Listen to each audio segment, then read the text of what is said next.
my name is Sharon Weinberg. I'm a partner at Scale Venture Partners. We're a venture fund that backs software companies that are in the scaling phase. So relatively early in revenue, achieved product market fit, so marketing focus on achieved a channel to market, raising money, spend more on sales and marketing to grow the business. So we're big believers in paying customers.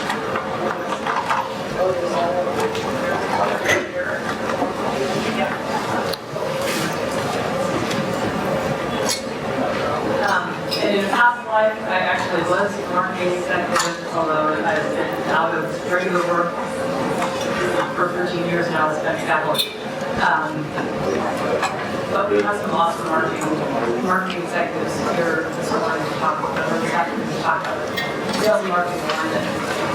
So before we get started, Donna did a great job surveying on function. Let me ask about industry. So how many people here are from a B2B company?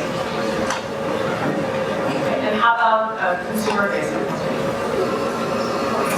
So some consumer, but a little bit heavier on and our panelists have a lot of experience on both sides of that, so we'll make sure that we have some of the differences there. I'm going to ask the panelists to introduce themselves to get started and to talk a little bit about their background. So we have a fairly good amount of time on this as well. What I wanted to do was have each of the panelists introduce herself, sometimes we have to say, and talk a little bit about her background and then how her background influences her view on the sales and marketing alignment. Get started, and that'll sort of give us an overview, and then we're going to cover a handful of topics in a sort of structured way on the panel. But after each of those major topics, we'll be taking questions from the audience so that it'll be engaging throughout the panel. And the big topic areas that we're going to cover are discussing a positive experience that the marketing executive has had building a bridge to the sales function. How do you really get on top of your game? That's section number 2. A little bit of war stories and maybe some negative experiences and some tales out of school. Maybe we'll redact names in that section. But that's always the juicy section and part of the fun part of an org event. And then your favorite new tip or tool or person or technique that's really helping drive your business. So we're going to divide the panel into those sections and take questions in between, and along the way we'll have a chance to segue or explore some other avenues if the need arises. So I'm going to turn it over to Lori first. Thanks, Sharon, for the intro. Great to be here. So I thought my intro was going to be impressive until Donna went. So just real quick about me, I'll give you 3 numbers. I've done 8 companies since I've been working, been acquired 7 times, and it made me really tired, so I've taken the past 5 months off. So that's it for me. And as far as I'll do what Sharon asked in terms of just opening with something that I've learned along the way about bridging between sales and marketing. I think one of the things that I've done is I've had the pleasure of working at many successful startups and joined as low as employee number 10. And just like Donna said, when you're in those situations, you are forced as the head of marketing to get out and actually sell the product and go on sales calls. And there's no better way to earn your stripes and build that bridge than being able to quote unquote carry a bag and go on a sales call, not only in the first sales meeting, but at any point in the sales cycle with a customer. It's a great way to build instant credibility and build a great pitch with your VP of sales. Hi, I'm Robin Joy, and I lead the web and mobile business at DocuSign. I've been out in the Bay Area for about 20 years. I came out to Stanford for business school and never left. I started out early on in consumer-facing companies, so I was at Clorox right out of business school, and something very formative there, worked in brand management, but also took here in the sales organization. So I very early on got that experience of what it's like to be on both sides of the equation. Of course, I went on to Walla and started marketing there. And then switched over to tech in 1999 when we couldn't live in the Bay Area and not be in tech. So worked at Alta Vista and then a couple other startups. Was at Intuit for 5.5 years and have been now Dr.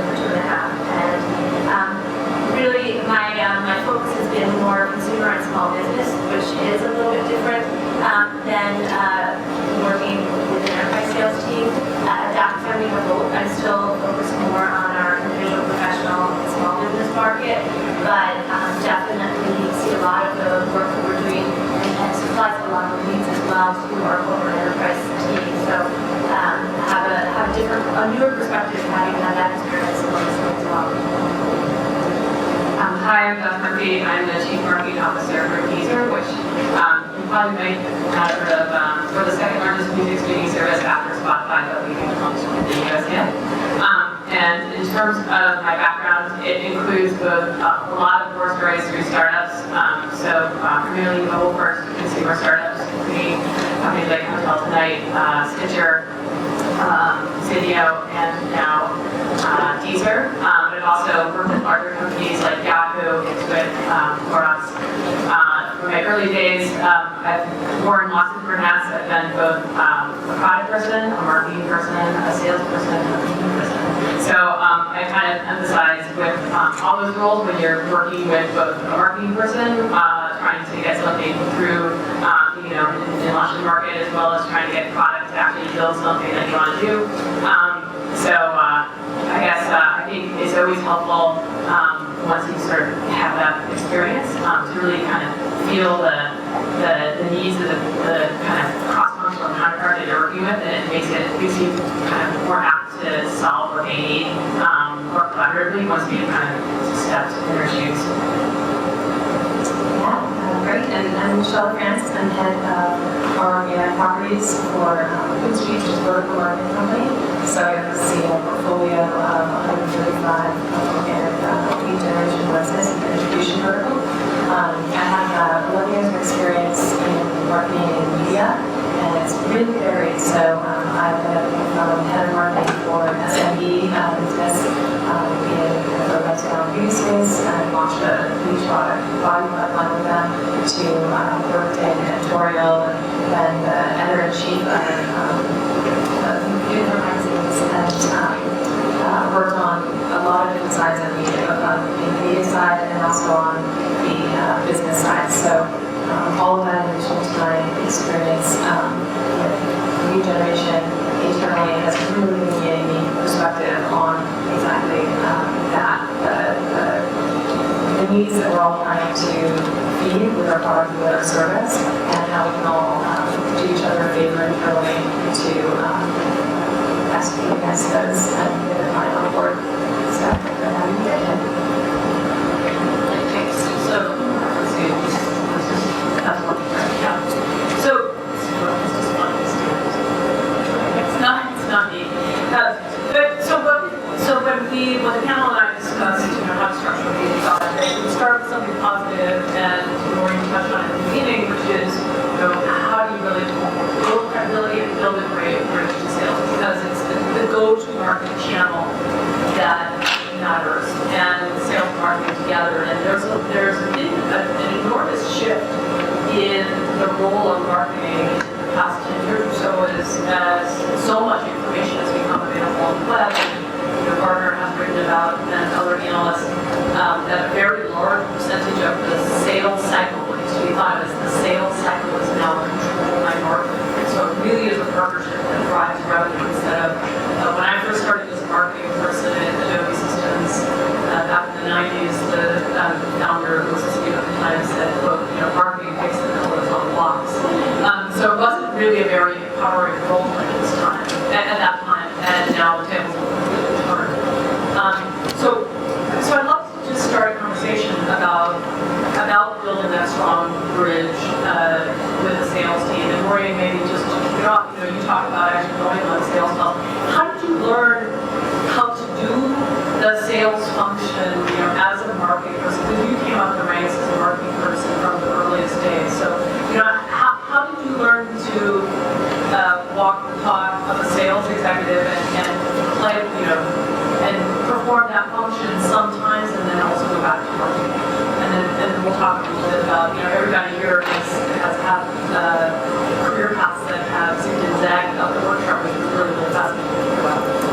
Sure. I'll tell a funny story. So when a company that I worked at was called Montu, and I was there first day on the job, 10-person company, CEO, I was sitting outside the CEO's office, and I figured, hey, if I'm going to be writing, about the company, doing sales pitches, etc., I better be able to sell this product. So I had one salesperson at the time. I asked her, hey, can you give me a name of a few accounts you're trying to get into on a call and see if I can schedule a first meeting for us? And she kind of, gave me a little smirk, like a lot of salespeople like to do marketing. She's like, here's a few names, and she gave me the names of several CIOs at Fortune 500 companies, and she was like, oh, good luck getting in.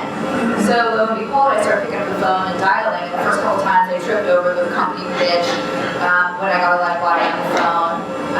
So the point is you have to be able to say the words, get them out quickly, see what people respond to. Don't just write the script and send the email to the sales team, expect them to say it. Field test it yourself. And then the other really fun thing was by making the calls and actually setting the meetings, I was able to prove that it worked. I did get a couple CIs that picked up. I scheduled the meetings, and because I had scheduled the meeting, Sharon, then the sales rep was willing to take me on a sales call. And I didn't go and present on the first meeting, but the second and third one, I would say to them, hey, can I handle a few of those objections, or would you mind if I did the product demo this time? So get involved early in the sales cycle, be ready to present, ask to present, and when you do present, do a kick-ass job at it. How about you? One thing that I think that's really important is early on before you even join the company is making sure that you are interviewing with your sales partners and making sure that the people that you're going to be collaborating with, that you form a relationship with and feel that you're going to be able to form a partnership with even before you begin. Another thing that's just very important to keep in mind is that most salespeople are very short-term revenue focused. They have to be there. They have quotas that they have to meet, and they're usually quarterly. Sometimes they're yearly. Sometimes they're different schedules, and their focus is absolutely on hitting that number. I'm right now in a bit of a hybrid role because I also have revenue responsibility at DocuSign, so I feel that same sense of pressure on the quarterly number, and I think it's something that having the camaraderie around achieving that goal together and moving it together, even though you may or may not be compensated in the same way, is really important. And at the same time, though, you are hopefully putting together strategies and programs that have your long-term focus. So you need to sort of balance both in an marketing goal, where you are helping to support the organizational needs for the short-term results, but also that you're helping people understand what some of the things that you're doing that are building the foundation for longer-term success, and then the success out several quarters and into the next fiscal year.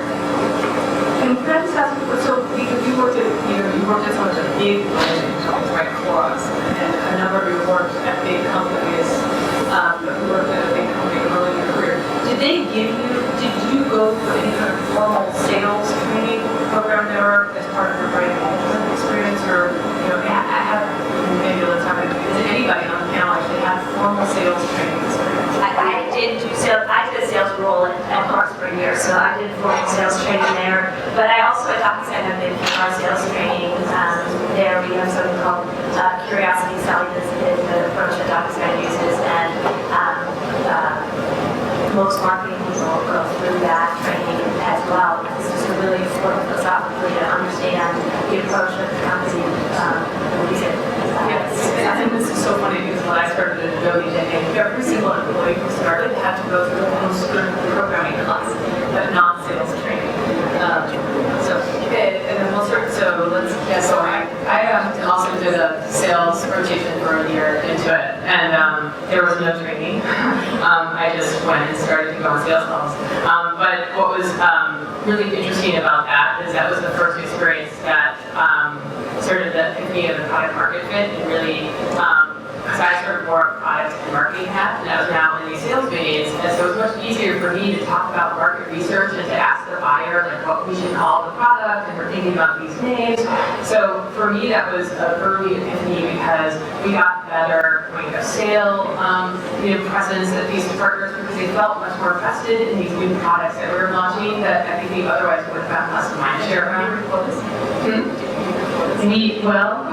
Some of those products don't exist today, but so I don't think we met our quotas necessarily, but we were able to I think we met our KPIs before to get distribution for new products, and that was the sales goal at the time versus just hitting a revenue number, which is actually is hitting the revenue. Yeah. Yes, exactly. These are not software products. Yeah, so oftentimes I'll get asked to involve in because I own product as well as I kind of the way we're structured as product and marketing. And so often as a sales team will include me in conversations not at the beginning when we're actually closing the relationship, but to maintain a relationship because I'll be close to the product. And I think that is actually, not just different, decidedly different than closing the relationship, is maintaining a relationship because at that point in time, there's probably, if it's escalated to a certain point, pressures where the sales individuals haven't been able to meet the needs. So there's already kind of that known disenfranchised client rather than the opportunity that this may or may not be a fit for me. So I think that that's really helped me understanding the sales pain points so that I've been able to educate into it as well to make sure that we're meeting those clients and we're empowering the sales team with more ability and more knowledge. We're seeing where things are getting hung up and where maybe something's breaking down between marketing and sales, and then at the end of the day, client ROI and client delivery.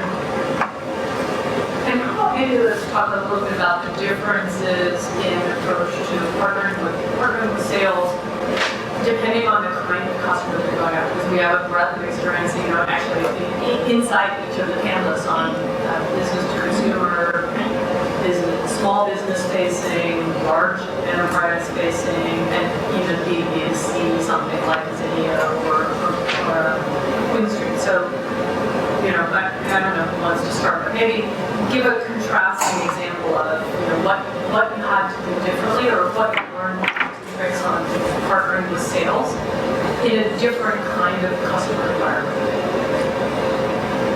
So I can start just to talk a little bit, even just some of the differences at DocuSign when we think about the different customer types and what that means for our needs. So if you think about the part of the business that I'm responsible for, we actually never talk to that customer. So we, individual professionals and small businesses who are purchasing DocuSign online or through our mobile app are doing it in a completely self-service way. So in a sense, I'm marketing and sales because I'm trying to close that whole cycle myself.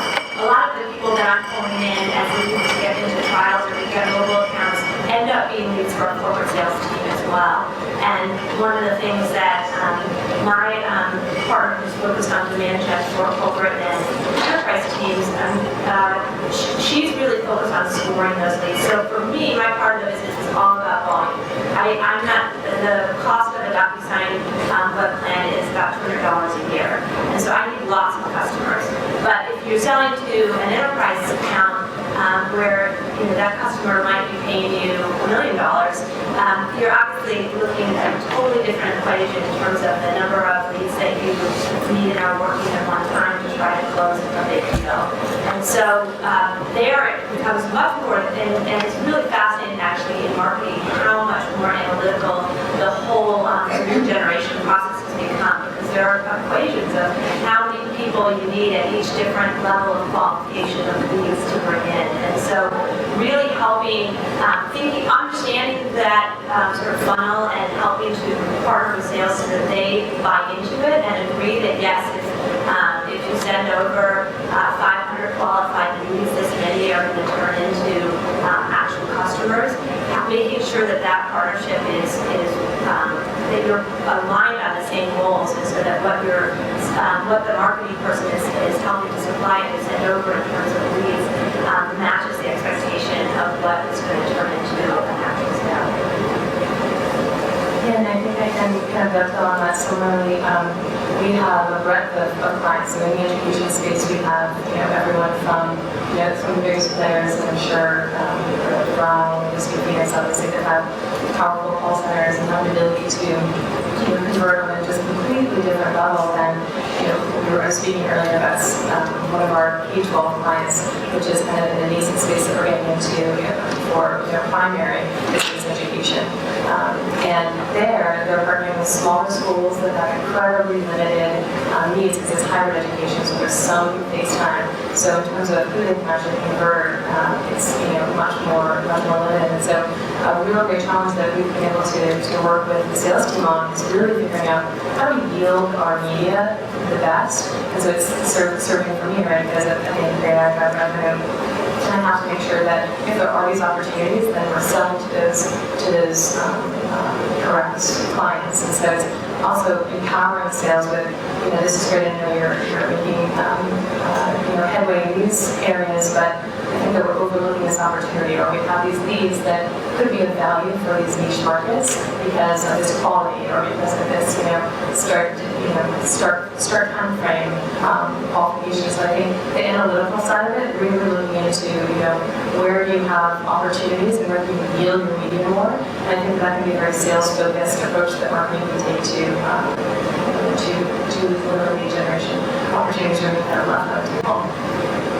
I would sort of say, from my perspective, kind of being at a lot of startups, I think the most helpful way marketing can help sales is with the product roadmap. A lot of times sales is raising his hand with the thing they want the product roadmap, and when you're in a smaller company, it's tough to get that prioritized. So I think marketing can speak the language of product in a way that sometimes sales can't. And so I think it's helpful for sales marketing to sort of collaborate on what's the business case, what's the ROI, what are the requirements, because I think a lot of times that's where there's miscommunication and execution and timing. And I think marketing can really help drive that through the organization in an effective way that will sort of benefit both from a metrics perspective. Okay, so do we have questions from the audience on what we talked about so far? It's been kind of Actually, it's for logging and production. Since you automate the process for sales and marketing, what are the best marketing sales strategy that you have to increase the conversion rate? I'm sorry, for increasing the what rate? Conversion rate. Conversion. Okay, so the question was, since DocuSign, since Robin runs the part of the business, that's a fully self-service automated sales and marketing, what are the tips and tricks for reducing the conversion rate? So there's lots. I mean, and really, when you think about conversion rate, there's actually the question of different steps in the process. So at DocuSign, a lot of times we'll initially start to get someone into a free trial. So the starting point to get someone into a free trial oftentimes is a single landing page.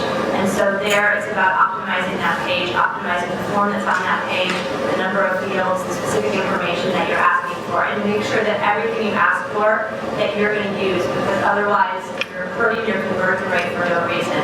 So that's your first conversion is, can you get them, in our cases, into a free trial. It might be into a white paper, it might be into a webinar, it might be into whatever type of program your audience is going to find most interesting. But that's your first step of conversion, because that's when you get their email address and that's when you have the ability to start talking to them on a more regular basis. After that, you're looking at what are all your different touch points, what's your nurture series that might get them to engage either with the trial itself or if it's appropriate for them to talk to a salesperson. We have a team of sales development reps that will call folks that are in trials or other leads that come in. We will qualify them and score those leads, and depending on the score of that lead, those people might get called by SDRs, who will call that person in. So that's another point of touch, is that as that SDR, when they make that call, they get an appointment scheduled for the salesperson. So this obviously is now no longer a web lead, this now is someone we qualified as a corporate lead. But that's another point of conversion, is can we get that person to talk to a sales rep? So really when you're thinking, and from within the trial separately, if I'm trying to convert them self-service, I'm looking at within the trial, I know how many days on average it takes for me to get them from trial to a paid account. What are the critical steps at each point to have happened so that they do become a paying customer. So the key to think about conversion isn't just to think about the end goal, which is the paying customer, but it's actually all the steps in between that it takes to get them to be a paying customer. Because oftentimes there are multiple steps, and each one will have a conversion point that you want to measure. Right, and the other thing is that it can't, so just maximizing the conversion rate from step to step doesn't really count if you're not also also able to scale the quantity of the raw number of conversions. So you have to be able to grow the number while also managing to a conversion rate that gives you the target cost you want. And that's actually that's often part of our due diligence on is a company ready to scale this? Are they able to keep the percentages relatively stable while putting kind of more in the top of the funnel and getting more out of the bottom? Another question here. Question. So we're a early stage B2B2C startup, and we've done some MVPs with small SMBs, and they've been fine. They've had success with that. But the money is with some of the big customers, and we're also some big customer for a pilot. And the question is, we're doing our website now for the second iteration, and we're kind of not sure what the messaging should be. Should it be for the smaller SMBs or for the large? And I'm curious if you had any advice on how to go about messaging. We're not sure yet about the market segments. Okay, so let me just restate the question because this goes on video. So the question is when you're in the situation where your early customer traction is with relatively small accounts, and now you're targeting growing into those larger accounts, how do you successfully migrate the messaging when you want to kind of move ahead of where your actual sales results are, but you need to be able to speak to your new target accounts in the morning? Sure, I can address that. So just a little bit more about my background. So I spent the past year running a boutique marketing consulting firm, and we did just that for 21 startup companies in the Valley here. So we helped bring their story to market and help them start to scale their sales and marketing organization. So what I would recommend is first that you go out and talk to a handful of non-customer prospects in both SMB and in large enterprise, and talk to them, do a messaging interview, and see is there an intersection between the two. And then perhaps you get lucky and there's an intersection or a common message that maybe you can curate throughout. But if not, you may need to bifurcate it, just say for small business or for large enterprise, and that's part of your A/B testing, and see where they go and see what resonates. I highly discourage a one-size-fits-all message, especially at your stage. Yeah, I would echo that. I wouldn't try to be one size fits all. But I think I personally am not a big fan of saying, here, put this button if you're a small business, or put this button if you're a large business, because I think that's putting too much onus on the prospect. But I do think it's possible to message both. I think you want to think about what are the commonalities, as well as what are the differences. Oftentimes, obviously, pricing is a big difference. But I think showing the range, most companies have sort of a good, better, best pricing strategy, and sometimes, in our case, we don't actually put enterprise pricing on the website, whereas we do have other tiers of pricing on the website. So that's another way. Is we say if you need more than 10 seats, we encourage them to call a phone number to get more information, but we make it really clear that we are serving the full spectrum. There's a real value to that for the customer, as long as they don't feel like they're excluded from it. Okay, let's get one more question here in the front. So I have a question for a brand new startup that's in the B2C space. What would be the three things that you think, in your past experience, that you would provide as advice? Okay, so that might be, so the question was, what are the top 3 pieces of advice for an early stage B2C startup? So let's actually use that as a segue to the next section, which is going to be, the next section is talk about some strategies that you can employ, to really get on your game, to go on the offense, which is not to say that it's a war with sales, although occasionally it does feel that way. But what are the things that have really propelled your career and propelled the businesses that you've been involved with? And why don't we kick it off talking about some B2C companies?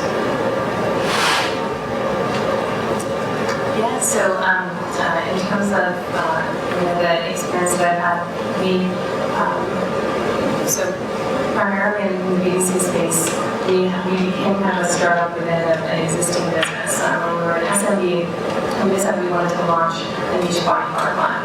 And so, here we were, a beauty and fashion brand where we had brick and mortar businesses that were retail locations and barbershops, kind of up and down the West Coast. We were expanding and looking to really make a co-branding experience with really a culture-rich business. We wanted to productize that, right? So not only that, we wanted to create something that was really helping to target our audience. So what we did was a lot of user segmentation and user discussions to kind of, echo what Donna was saying. We had a mix of, as I said, we were kind of a barbershop experience. We had a mix of different genders and different age groups. We really wanted to figure out who's resonating enough with the brand, because we had this existing brand, and what are their pain points. If they were coming here, what would be a small number of products that they would really, really want. So before we started iterating, before we started thinking about texture and scent and really getting into the product, we went to just panels. We went out to the stores and we spoke to people and said, what's the price point you're looking for? How often do you want to purchase this product? What does it mean to you? Why are you coming back here? What's your attachment to this brand? And so then we just found those commonalities and really let that drive a lot of our decisions around everything from packaging and size to how people would feel about that. Do I feel like I'm getting good value? And how can we actually turn that into something that we execute on with packaging, with messaging, with price point, with ingredients, and we kind of let that drive the decisions that we made that we really get back to the end product. So, it's not technology, but I think it goes back to, consumer needs first and that product market fit, really speaking with them and figuring out what the pain points are, and then letting that, infer a lot of decisions. So maybe for a tech product, consumer tech product experience, that maybe you could have a Hotel Tonight, because you were there in the very early days, right? Yeah. Yeah, and it just hit the market. So in Sam Dream, the founder had a travel startup for a long time that kind of twinkled along, not really ever scaling, and then he had this idea for Hotel Tonight and launched the mobile first product where he had a web product beforehand, and it hit a nerve and really took off. So what did you guys do to ace Hotel Tonight's launch and the early days? I think the lesson there is just to be really laser focused and to say no. Because I think when you're at a startup, it's easy to just say yes to lots of things. Like, yeah, our website's bad, we need to fix that. But we were trying to solve one thing very simply, which was booking a same-day mobile hotel room. And literally the mantra was like, how do you get that down to like 3 clicks? So every product conversation we had was literally like, is this going to make the shopping experience more complex? Okay, then let's not do that. And I think it was also just being focused, so even today, I think Hotel Tonight, the website looks bad. I think that's on purpose. And I think there's a lot of pressure from the investors to do other things, like why don't you do car today and airplane now. And so I think, and when you have that opportunity, you're getting lots of funding, I think there's always that temptation to start to think about diversifying. And I think a lot of that was just a discipline around, no, we think we're really going to nail this consumer use case and this market and not get distracted.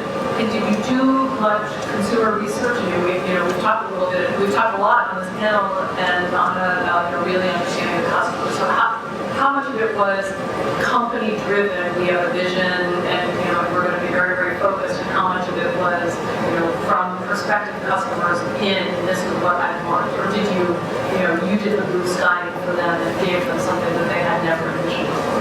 I think it was a little bit of both, but it was more vision driven, which is actually kind of coming from these traditional roles from Clorox and Intuit. Like that's like not your DNA. Your DNA is to do market research and know that everything. This was very much like, every consumer we would get basically feedback from. So it was like we had like a poor man's rating optimization system. So if you said you were a net promoter, we'd ask you to rate the app sort of manually via a customer survey. We would look at every single customer survey. We would look at every time they rated a hotel. So it was very manual, but everyone was doing it. So we were even, before we had a customer support team, we were answering customer support calls. So we were so close to the customer that it was almost like one-to-one research all the time. We were kind of living and breathing that, but we never did a big classic study in those phases. And if anything, we did a little bit of launch and learn. So, hey, let's launch weekend getaways, and no one got it. So we did some survey monkeys, and then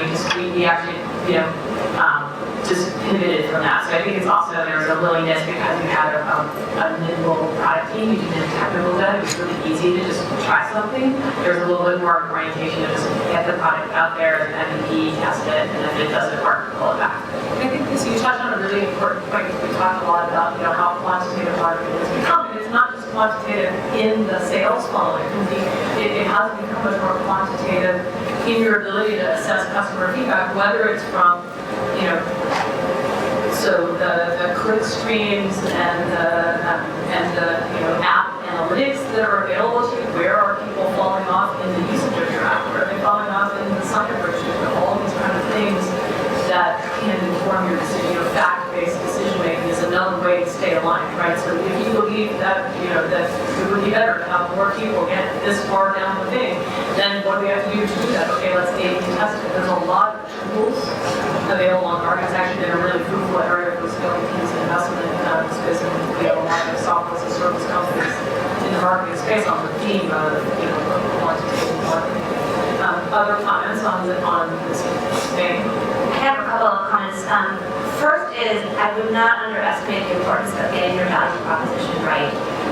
I was an advisor for TripIt early on, and we spent a lot of time thinking about what is the value proposition, because getting that value proposition not only internally facing can very much help with the product and development cycle, but it also is critical that you have an externally facing value proposition that people understand. We were at TripIt trying to do something that was really about travel organizing, but how do you say that in a way and make that clear to people that they do that? So that basic work can actually be very strategic and is something that's worth spending time on, because it can ultimately be the foundation of a lot of your marketing activity. So that's one piece of advice from us. The other really builds on what Sharon was just saying, and really what all panelists have been saying about that there are some great tools out there right now. And so earlier Donna was talking about doing a lot of customer research. Well, sometimes it's hard as a startup. You don't have customers yet. You're not sure exactly how to find them. There's a couple of tools that I really like. I don't know if y'all are familiar with usertesting.com, but it's a way that you can very quickly and easily get people to look at your website, and now it's also true for mobile apps. But the other tool that doesn't even require you to have a website up is there's and I'm sure there are more than one, but we use a more called Vision app, which is lets you prototype. So you can basically make something clickable, have something designed that looks like a website, but you're not yet coding in HTML. So it can be a very lightweight way of getting something that you can then, use in your testing.com panel and get the same kind of information that you would be able to get on the full website, and you can use it to test things like your value proposition, you can use it to test the design of your pages. And so there's some great tools out there that you can use to really speed up the process to get that feedback. And it's becoming more and more possible to target who sees it. And I find that although in general people doing research are trying to, they're a little more eager to please than not, they're not quite as biased as if you're actually face-to-face, where they're particularly eager to please and tell you something that you might want to hear. So I'm sure there are other tools out there as well, but definitely leverage those types of things to get the insight early and pretty inexpensively. Right, and one of the other benefits of doing that, what you just mentioned, the algorithm, building a landing page, right, lack of a better word, and that or a prototype, and then trying to drive traffic through this also gives you a sense of the cost of the traffic and the cost of conversion. So which Google keywords convert, or what value proposition on Facebook drives traffic, how much does it cost, what might volumes be, so you can start to get an inkling of what your unit economics might be before you've even built the app entirely and gone through constant engineering. So why don't we pivot and talk a little bit more now about some of the bigger customer kinds of deals, because I know Maureen has a lot of large enterprise experience and expertise for me in selling large enterprises in my first marketing role. So what helps you be on your game when you're going after the whale customers and those big big, long sales cycles where you've got, where it's very uncertain, and then it's the 90th day of the quarter, and the whole company is either God or code. What are the strategies for being successful in that kind of environment? Sure. One thing that applies to both the consumer sale or a large enterprise sale is know the buying cycle. And those words are important. I said the buying cycle. I didn't say your selling cycle. So know how your customer buys your software, know how your customer buys your shoes. Do they search then on their phone? Do they share it with their friends when they're on their iPad at night? Do they actually buy when they're on their computer doing their finances on Monday nights? Whatever it happens to be. Or if you're selling, I was involved in a $125 million deal to AT&T. When's their cycle? Who are the approvers? Who are the attorneys? When are they going on vacation? It's like leave no rock unturned. With the bigger deals, of course, Sharon, you have to make sure that you're customizing all of the communications and all of the presentations to the people in their room and to their experiences, and making sure that you're an expert. I think Donna hit on this. You're an expert in your competitor's product as well as yours. So know your competition almost better than you know yourself. One of the things that I think is really important with a big enterprise sale is that you don't just have one contact at the company if possible. So to the extent that you have a customer that you're going after and you have your salesperson has a key relationship with that customer, the more that you can try to triangulate other people who know people at that company. Obviously, in the ideal world, you try to get as severe as you can and make sure that you're working it from multiple angles, because oftentimes, particularly with large purchases, it takes more than one stakeholder to make a decision, and you want to try to have covered as much ground as you can from different levels. So in those kind of very large sales, so we touched on, there's multiple decision makers. It's what Golden Days is called strategic selling, sort of classic, IBM or Oracle sales strategy. But now, as marketing is having to support those kind of those big strategic sales, you're running marketing campaigns throughout the sales cycle and multiple different touch points.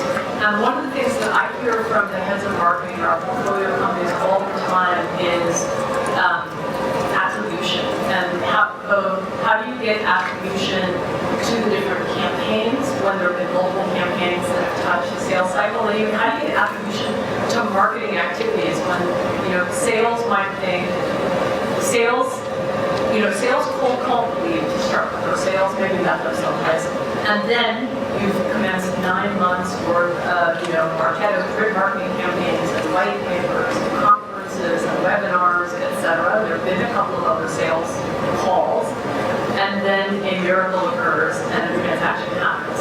And so, as a marketing executive, how do you get credit for that? For your influence in the sales cycle when it's very when sales wants to say, I created the lead, that marketing has no.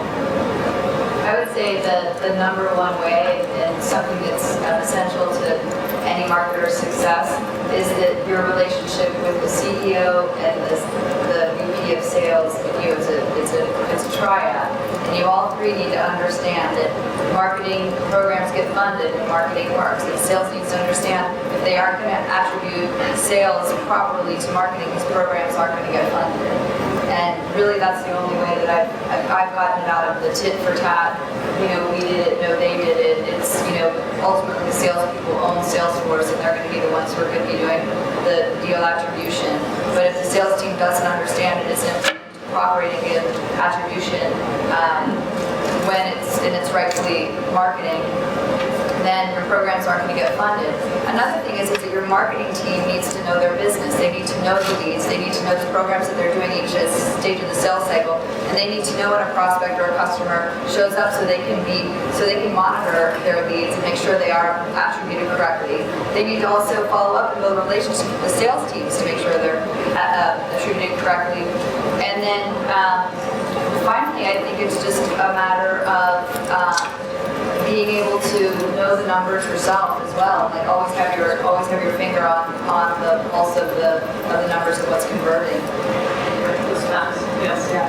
Can I interrupt with a really quick, because I get a lot of questions around that. So there's a lot of overlap between BD and marketing and sales. A very, very fast growing kind of company, it's startup and going up. But the way you just talked about is that it's harder to scale, right? I mean, you have to convince the head of the sales to attribution, to do the attribution. Do you guys use some kind of system in place to help you on that? Again, this is like breaking that speed. So let me just repeat the question so that the whole line. So the question is, Maureen just talked about a handcrafted knowledge of each of the major accounts that the company is working on, and being able to, on her feet and in reports be able to read out, this program is influencing these leads to move into this next stage of the sales funnel, and we're responsible for driving this amount of revenue. But that's a very hands-on kind of process. How does one scale that? It's a good question. I think again, Because you worked at Symantec. So at Symantec, I had 4,500 sales reps. And again, things change when you get to scale. And programs are allocated differently, and you're not going to get the proper attribution because, in all honesty, marketing, when you're at that scale of a company, when we're looking at doing $3 billion worth of business every year, you're just not going to get the attribution, and the numbers aren't there. And we're probably five years away from a company that size. But what I would say when things are moving that fast, again, it kind of comes down to the common understanding that your head of sales, your head of BD, your head of marketing, your CEO are going to have, and you're going to win together. And I don't mean to sound so Pollyanna, but it's like, if everybody's pointing their guns at marketing, or people are trying to steal the leads, or trying to steal the deals, or people aren't attributing, as a whole, as a leadership team, you don't know what's working. It's not good for the business. So it's almost at that point up to everybody to play fair, but for the CEO to hold people accountable is really what it comes down to. I don't know if you have anything different. Yeah, and I think you want to try to form a culture where both teams win and you win. And so if there's a partnership there that understands that you're in it together and that you're aligned in your revenue goals and that when you achieve them, you're not as worried about saying. The reality is there are generally multiple touch points. Even in the self-service business, there are multiple touches before someone converts to a paying customer usually. And so it's very tricky, even if you're not just talking about other groups getting attribution just within your own programs, when you have multi-touch programs, to actually say, was it 50% because of this paid search campaign, and 30% because of this email nurture campaign, and 20% because of this promo, and that, there are tools that are getting built as we speak to try to help you with that, but attribution is a challenging thing even just within a function, and so certainly cross-functionally can get even more challenging. So I think the key is really to try to have as much alignment as possible. If we win, we win because we're doing together. Right. So I think the answer to alignment does organically keep coming up. I think the other key is that you have to have a system in place. I mean, I find it even for myself, right? I also have to work with a couple of nonprofits and trying to help them with fundraising. And so I have my lead list, and I have and I have to keep track of every touch point that I have with that person and what the next steps are, and what did I mail them and what caused them to return to me. And so, and that's just me working, a handful of strategic accounts for, some kind of little nonprofit. So in order to scale, there's a reason why Dreamforce is so large and Salesforce is doing $1 million a quarter, because people need a system of record that's irrefutable, so you've got the facts, when did the account enter our universe, what are the different touch points. You may not be able to allocate, actual cost and percentage, but you know what happened, and you can say, for the large customers, what worked in getting them to close, and let's try and do more of that, right? Okay, there's a question in that. I'm just curious, you guys generally agree, else, that it's marketing mix, right? It makes it work. So a series of touch points, right? It's a lot. Right? So the question is it marketing mix that drives sales or something else? of course, it's the marketing mix that's going to help, and it's important for, I'll go back to the buying cycle, it's to literally map out on a piece of paper with your head of sales and talking to your prospects and customers, their buying cycle, and making sure you map programs and tools to each stage. A lot of times marketers will mainly focus on the front end of the pipeline, but to make sure that you're doing programs and have deliverables all the way through the pipeline. Okay, my second question is, in that marketing mix, are you making sure that the touch points and the interactions that you have are ones that will develop a relationship with that customer? Because marketing has just taken over the bulk of that responsibility. Okay, so the question is, how do you ensure that the marketing programs that are implemented are really creating a conversation with the prospect as opposed to just talking at them? I'm paraphrasing on this presentation. Yes, different. Gone down. Can you read it? Just turn it on and off. Online, lead generation, B2C, or E2C, communication with consumer, lead generation. So I can say that, exactly what we were saying, there can be issues with attribution along the way, but there can also be successes there where if you are very careful in your attribution of identifying that user, having software where you can capture that, and then you determine whether it goes to another channel, where it becomes email marketing, whether it becomes, a call center or a sales individual, calls like that, whatever that is. I do think that it's, looking at how much you're driving to different channels, but looking at how much you're supporting sales can be tracked. It's very difficult to do, but I think that you can then go back and optimize each step along the way. So if you're realizing that there are dead points along certain campaigns,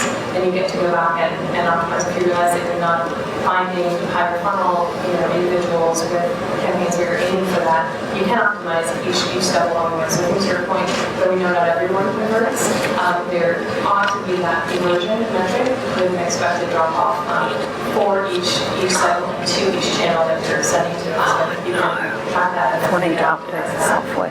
So that might be a good Did you say yes? to segue just a little bit in this part. Have to do it. The next panel, we're going to have both sales executives and business development executives. But let's talk about the role of marketing in either indirect channels or two steps to market. So that is work at Zinio, which is B2B2C, right? We're selling software to magazine publishers, so that magazine publishers can in turn try and get consumers to adopt digital versions alongside paper subscriptions, or choose another example. But let's talk about that, where you don't have the direct touch to the customer. Either it's going through a channel partner or being more customers with intermediary to the end customer.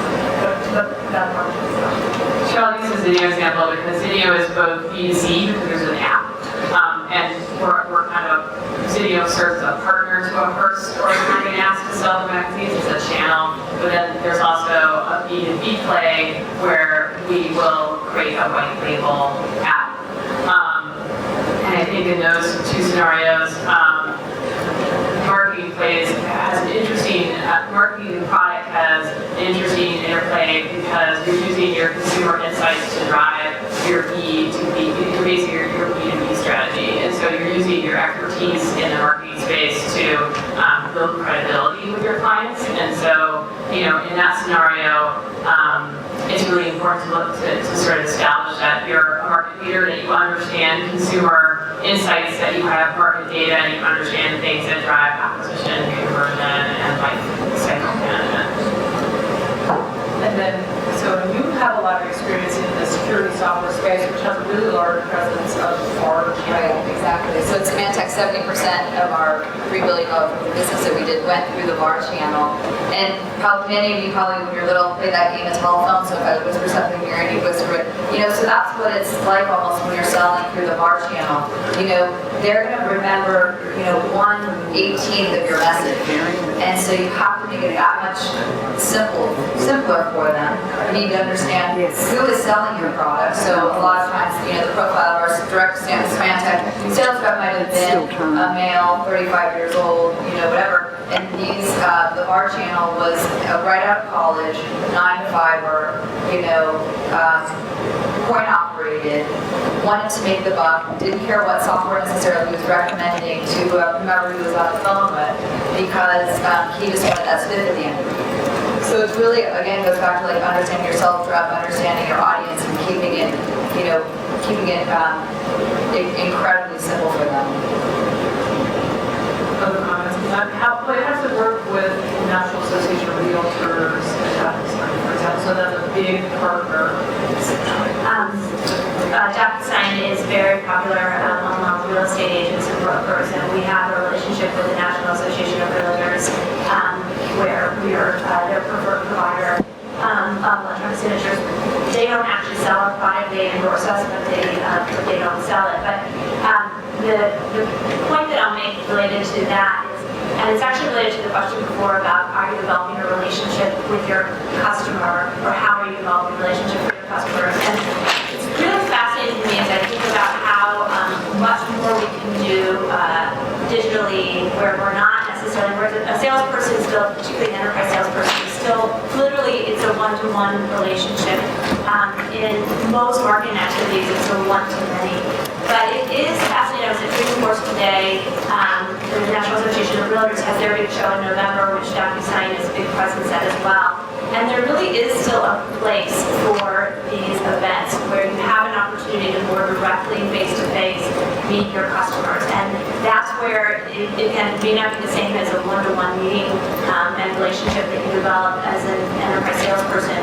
But there are opportunities, and they're really important opportunities, to try to go where your customers are, or in Dreamforce's case, bring those customers to you, and have that opportunity to really interact with them personally, and remembering that even when you're doing these one-to-many programs, those many are humans, and that they want some type of connection with a person versus, and so just little things about thinking about how do you address them. Do you sign that email with a person's name or with the DocuSign team name, and what message do those things imply? Very important as you are trying to develop a relationship, either indirectly or on scale. Right, I find that a lot of our portfolio companies have photos of their customers, somewhere on the wall in the marketing department, so, and that kind of know your customer sense. That's sort of just easy to visualize, what does he or she, what is their day like, what do they care about, what do they care about his or herself, but what does that mean, what do they value, what let's see if there's another question or something like that.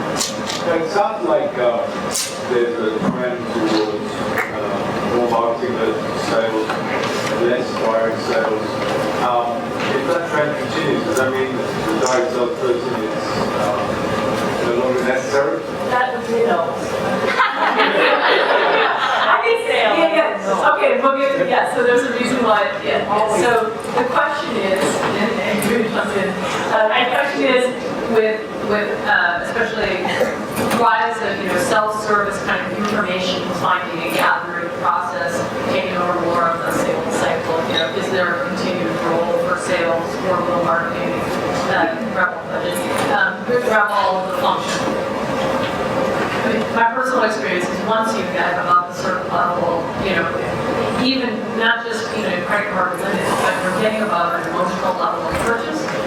People need to talk to a person, and that's a salesperson, or a person whose skill in life is in understanding the prospect's needs and mapping the offering to that and getting them to give you money. I mean, I'm going to tell a tale about, and this will segue to the next session. A company that Maureen and I both were affiliated with that had a CEO who was a really great marketer and didn't have a background in sales, but it was a large enterprise software company. So the deals were many hundreds of thousands of dollars. And the CEO came in, and he did a great job with marketing. Gartner loved the company, the product positioning was great, they got really great product reviews, but they consistently didn't hit revenue targets. In fact, they were missing them by very wide margins, and the burn was fairly out of control. And the CEO came to visit me in the COEP offices and is, telling me all the great things that are happening with the company, and they were putting the visionary quadrant in Gartner MQ and all this kind of stuff. And I'm like, yes, Michael, but revenue, we don't have any revenue. And he looks at me and goes, sure, you are so negative. You've got to take a balanced scorecard approach to the company, and you should be weighting all of these other things when you assess how the company is doing. You can't just be so focused on revenue. They're like, Michael, I do take a balanced scorecard. I just happen to weight revenue transactions 90%. Because we pay Gartner to write those reports. When customers pay us for the product, that means they really, really like it.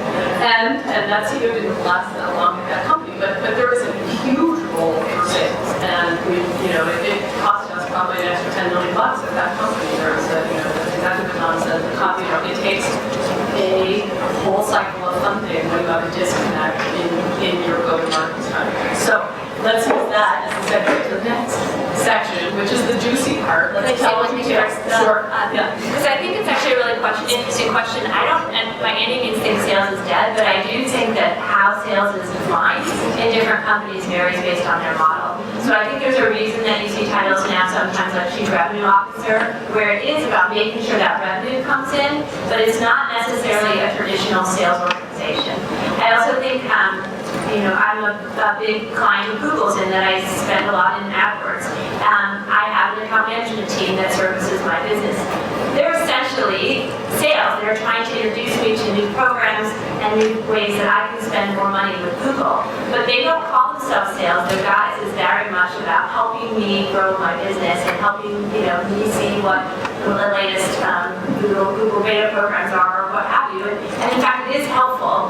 But at the end of the day, I would imagine that they have, that there's some kind of structure in place to recognize how my account is growing within Google. And so again, I think it's still, even though they have in theory a self-service platform in AdWords, when you get to a certain size customer, there is still, whether it's called account management or whether it's called a chief revenue officer moving over the whole business, somebody has to look at those numbers and be worried about that quarterly number because certainly when you're public, that there are investors who are.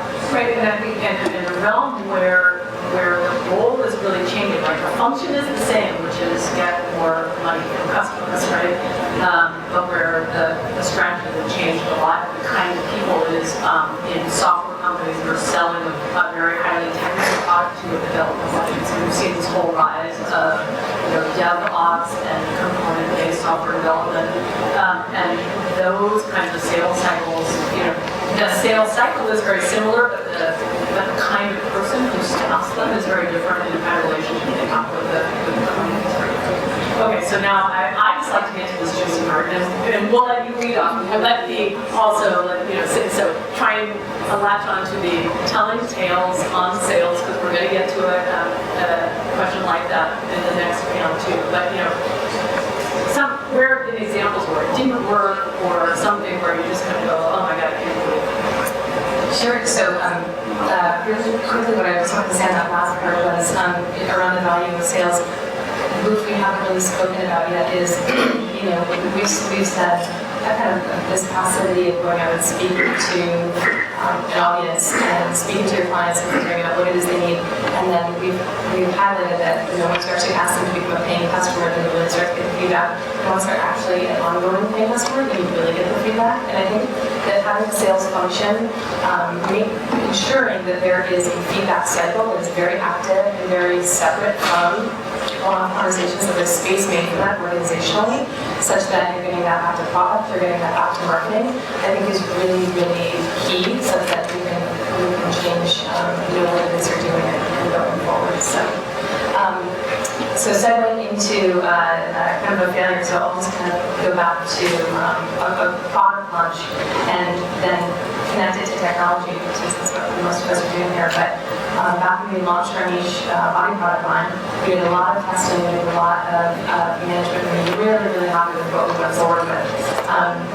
However, we got some large wholesale customers, and we were actually in a number of hotels, and our bottles were being used very, very frequently, and we had tested them, for consumer use, and we had tested them under this kind of strenuous test, and unfortunately they started to break down, the labeling started to become unclear, and so we had to scramble, a couple months into a major product launch after we had done some initial small market testing with consumers, and redo, a whole list of bottles. We kind of lost the product and a significant amount of revenue there, rescoping that. So, that was unfortunate, but we learned a lot in doing that, and I think that, that's allowed me to come into, our technology. A lot of what we create is merchandising opportunities and, whether it's landing page optimization or whatever it is for a lot of our publisher partners. Sometimes things don't work with technology, right? Sometimes, I think Donna did a really great job of saying, right down here, this is where you test, you get all the bugs out far before you get it out to anyone. And I think that we would all like to say that that's always the case, but it's not always. Unfortunately, it's not always the case with every product launch, every product enhancement. And so something that's really caused us a lot of pain is, when we push something live and we've forgotten to, or we've, in the development process, lost some key tracking. So we've lost some revenue attribution, which, as you know, just we can't get that. Small things like that have huge issues.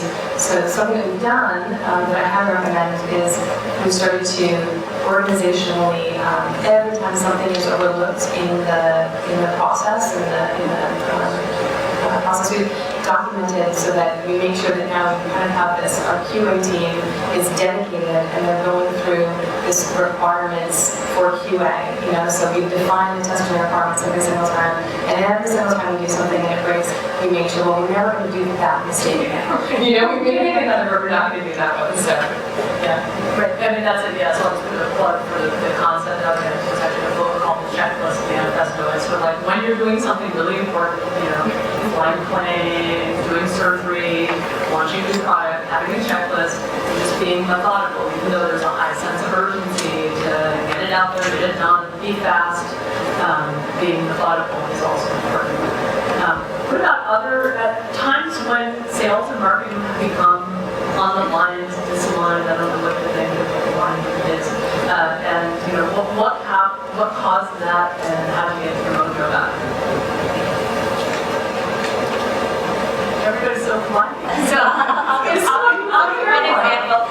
It's very, it's going to sound very tactical, but sometimes in the moment those things can really matter. So for me, my team runs our performance marketing, and so landing page optimization is very important, as we talked about earlier. And we really wanted to not have the title of, so we were asking for people to sign up for a trial.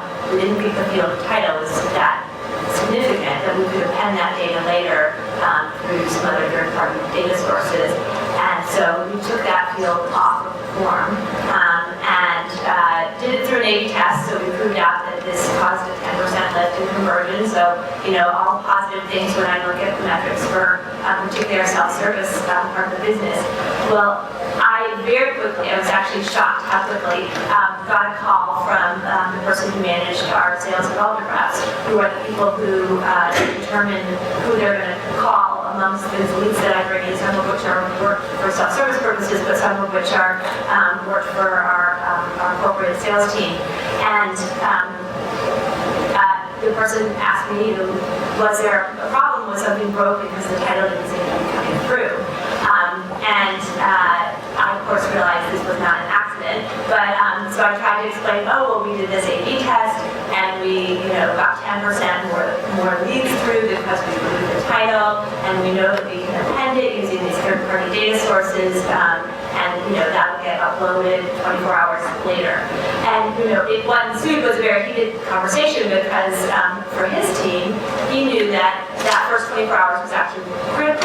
So if you didn't have that data in those first 24 hours, he was missing out. And so, while we are still working on how we can see if we can do this more real time or in a very reliable way, the reality is I ended up, the way I got my mojo back is I gave in. So even though it was very painful for me to have knowing that I could get a 10% better conversion rate by having that field gone, it wasn't worth it because these programs, although they are certainly supporting the self-service business, they are meant to serve the company as a whole and meant to serve a good sales team. And so there are constantly, even just something as little as that, can cause actually a high degree of tension, and at the end of the day, you don't want that tension. So what you want to try to come up with is a solution where everybody wins.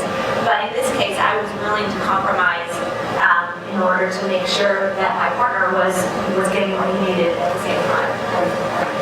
Well, continuing to try to optimize. What about the issue? Oh, go ahead. Well, I was just giving an example where I think sometimes thinking creatively outside the box around a partnership that in a way that will sort of give a shift to marketing can also help. So the example I like use is when I was at Stitcher, we were working with BMW to get distribution in the car, and I think what helped is that we could sort of think through what are other things that we could ask creatively for BMW to give Stitcher, whether it's a Facebook post or we actually ended up creating a video for them celebrating sort of one of their models that they posted throughout their social media channels. And it was something that we came up with sort of creatively because it became this big sort of Moby Dick of a project, it was taking up all these technical resources, and we didn't think that, it was going to pay out from a product roadmap perspective. And I think once we started creatively thinking about how there are other ways to leverage the relationship, I think that sort of brought us back into alignment and sort of at least kind of helped save a project that sort of took on another dimension. What about the issue of, as Beth said, it's really important to say no, and I've seen, seeing examples where sales execs don't want to say no to any part of the market. When you're sitting down with your partner and you're trying to figure out, who really is the target, and let's craft our programs to go after that target. And they say, well, we segment the market by customers that have fewer than 10 employees, 10 to 100 employees, more than 100 employees, or something that's, that's standing, right? It ranges that comes with every single commercial enterprise on the planet. The sales wants to sell to anybody who will buy, right? That's at least my experience. So how do you navigate that? Our customer is this person, this title, and this kind of environment, and people outside of that target might buy it within the market. One of the things that really surprised me when I consult with many startups, or even when I was at Symantec, Fortune 300 company, is ask your marketing executive, your marketing lead, or your head of product marketing for their marketing plan. I bet you 95% of them won't have one. And the way to get ahead of that, Sharon, is you have to put down your thoughts, your go-to-market strategy on paper, get the buy-in of not only the sales leadership team, so you're in partnership on it with the CEO and the board. And more often than not, marketing tends to be very reactive. The plans, as we all know, change mid-flight, and so we don't write it down. But even it's just as simple as a one-page plan. One of the things that I always do with my sales executive every quarter is I sit down and, we're not only looking at this quarter, but we're looking 9 months out and we're saying, here's what I can do for you this quarter. And I've even done creative things, like Donna said, is have fun with it. And I'll give Post-it notes. And I'll say, you get 5 Post-it notes for me this quarter of things I can do for you. And I write depending on the magnitude of the ask or the sales deliverable, I'm like, here they are. And we write them on my cue ball. And anytime here or another sales rep comes by us for something, I'm like, which Post-it note's coming down? Or what market are we not going to address? So, force it to paper, force it to Post-it notes, whatever your method is, but document it and make them understand you can't have it all. It's a function of bandwidth, it's a function of focus. Okay, so we're going to take a couple of questions, and I'm going to just ask the panelists to think about, to wrap up the panel in a few minutes. I'm going to ask you just, kind of 10-word sentence or less. Very simple. Your favorite new thing to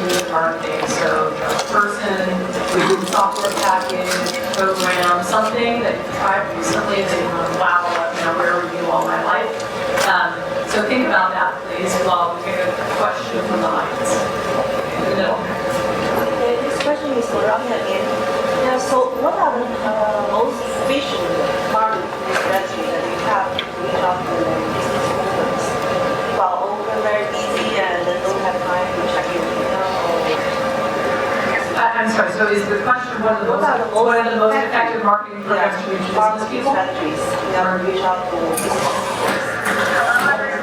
I think that really depends on your business. I do spend the majority of my business in paid search. So it can be very efficient because you can be very scalable. I mean, there are lots of great programs that you can run and try, but not all of them are scalable, and that happens to be one that we've found to be very scalable. Paid social is very interesting right now, so the targeting that you can do on Facebook and Twitter, and so certainly that's something that is worth trying as well. We still do a lot of email marketing, and so getting the email list can sometimes actually still work. But in terms of the program, in terms of what action you're trying to get that person to take, I think that really depends on your product and whether you want them to attend a webinar, whether you need to really get them into a trial, but that's a really important piece of that equation, knowing what you're trying to get that prospect to do. Will also help drive what channel or what marketing vehicle is going to be most effective for you. Any other questions? Okay, great. So, what are tools that you use for A/B testing? Well, so that'll be my 10-second. I'll use that as my and then we'll go to the other. So I love A/B testing.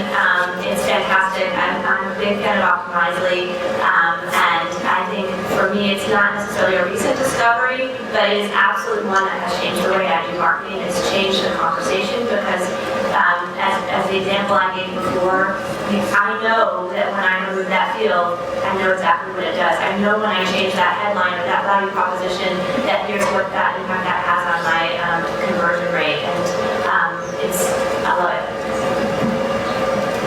I guess I'll answer. So I like to optimize day too.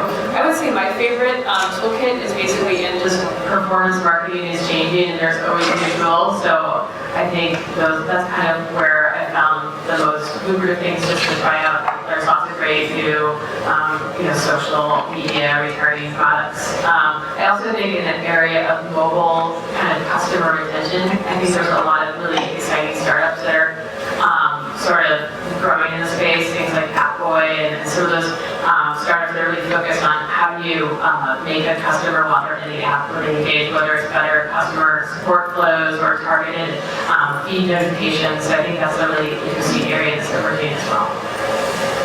Yeah, I would say it's a neat trick, but if you actually are allocating resources to marketing, to products, in terms of product creation, development resources, technology resources, actually allocate some to sales, because sometimes it's a button to close a huge client. It's one small feature or one small product that's going to require development. It's kind of early stage.